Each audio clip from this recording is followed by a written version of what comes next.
Hi, Ms Bligh, how are you going? I just want to, you may need to take this on notice, please. Could you please inform me of how much the banks collect in electronic banking fees, so EFTPOS fees, credit card fees across the sector? Is that something you could provide for me on notice? I'd appreciate that. Are you aware, I'm just curious. Can I just, yeah, sure. Sorry. I'm happy to take that on notice and do my best to provide it to you. The ABA doesn't collect that data, but I think the RBA has it. So we'll certainly have a look for you. Yeah, but sure. I just make clear to you that we don't collect it, but I'll certainly have a look. Okay, yeah, because I guess that was going to lead into another question: is how much. I can say that fees and charges across the board, across all banks, have decreased every year for about the last 15 to 20 years.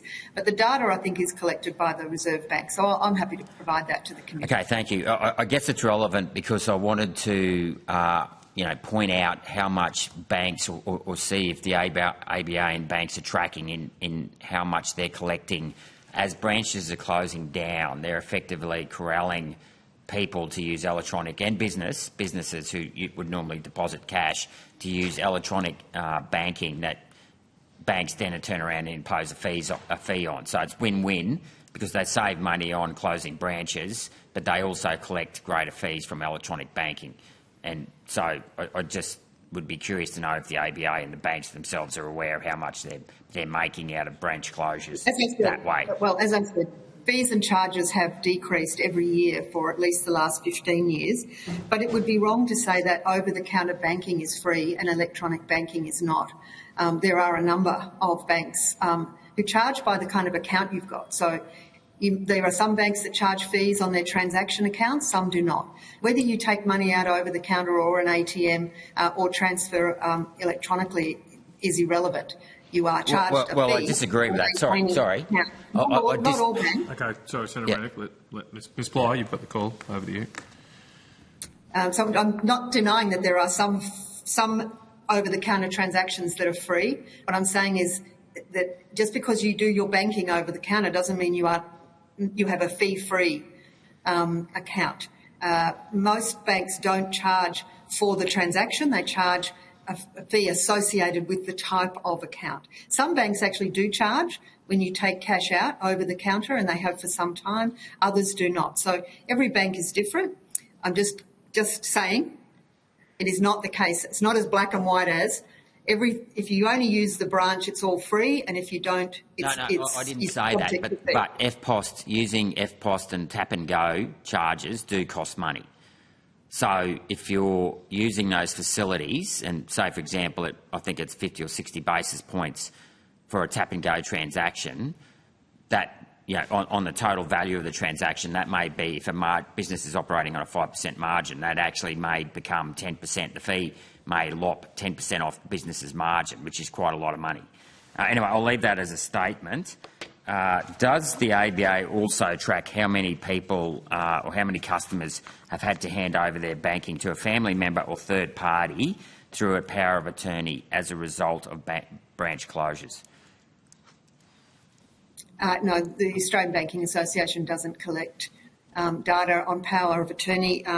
Neither do banks. I mean, they would know which customers of theirs have one if it has been used.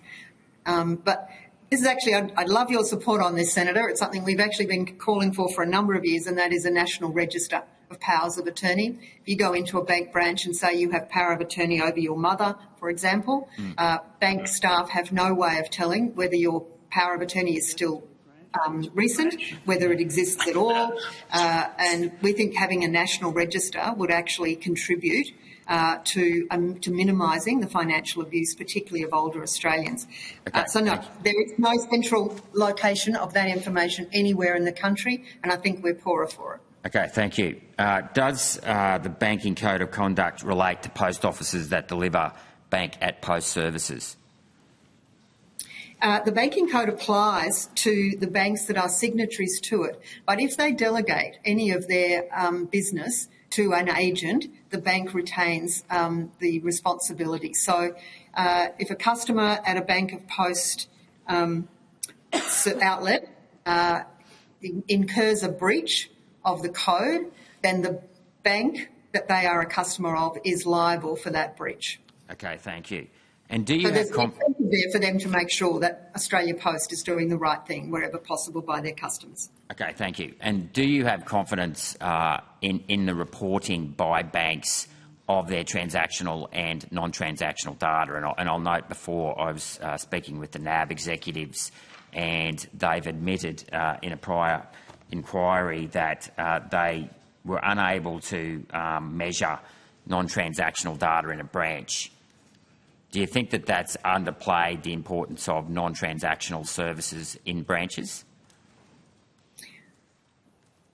Well, I'd have to go back and look at the transcript, but I very clearly heard the NAB staff say that they can and do collect significant amounts of data in addition to transactions, but that there are some things that it's difficult to capture. Not that they don't capture any, but that getting 100% of the reasons why people walk into a branch is probably not possible. Okay, well, I'll quote this statement again from Rachel Slade from the NAB, National Australia Bank, back in July. Those interactions that don't result in a transaction are actually very challenging to measure. We don't measure them. And I heard Rachel Slade this morning clarify that for you, Senator, and make it very clear that they do measure that data. They do keep data on things like people coming in to inquire about opening an account.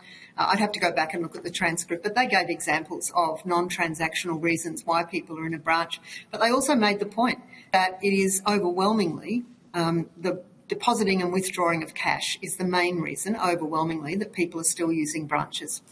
And that's why Australia Post is such a good alternative. Okay. Do you think competition and services have improved since the CBA was privatised? I note before you said there's a big four-pillar policy.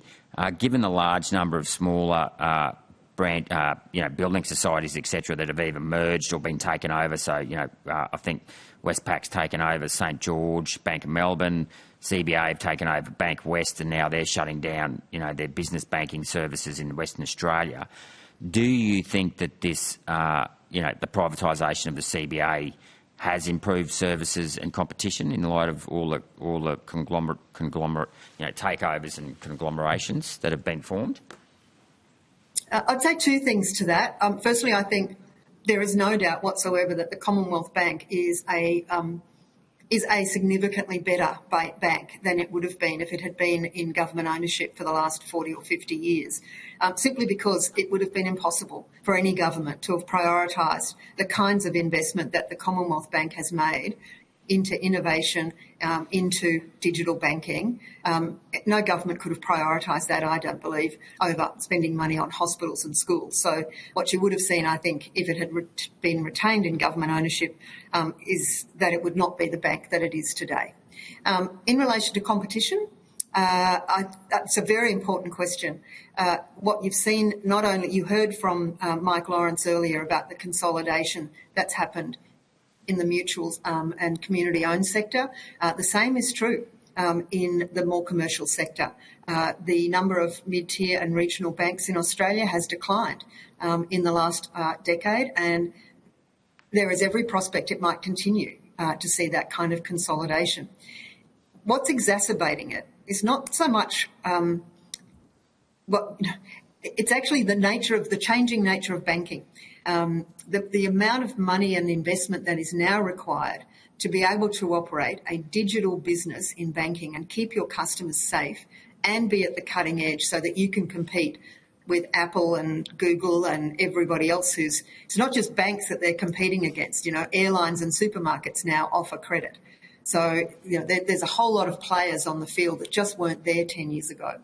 The combination of the way that Australian banks are regulated uniformly, regardless of their size, along with the kinds of investment that are now required to operate the kinds of business that customers want, is getting beyond some of our very small banking businesses. And so, yes, I do think there's a public policy question here. Do we want to have a banking sector that has some big players that have been very important to building infrastructure like the new payments platform, the FPOS system, all of those things, but has a range of other players of all different shapes and sizes who offer a range of different kinds of products. And if we want the latter, a vibrant, differentiated banking system, then I do think we've got to look at things like the UK regulatory grid. We've got to seriously tackle proportionality in ways that doesn't threaten the stability of the system. There are some things,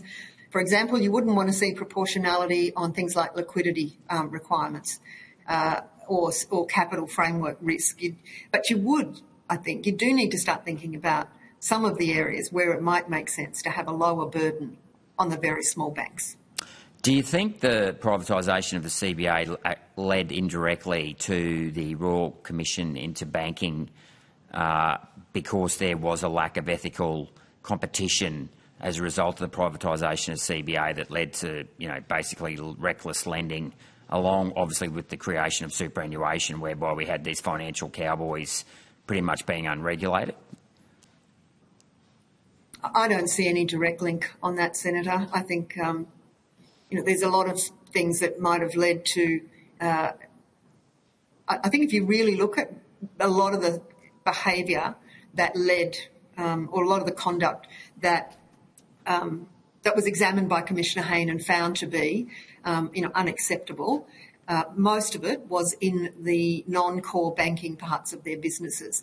So I would actually kind of put the roots of the Hayne Royal Inquiry probably more in the fact that banks at one point in the early 2000s decided to become, a sort of one-stop shop financial operators for their customers. Yep. And I think they would say, for a number of reasons, they found some of those businesses hard, Sure. They didn't run them as well as they should have been run. So I don't think it's got to do with the privatisation of one of the players. Okay, thank you.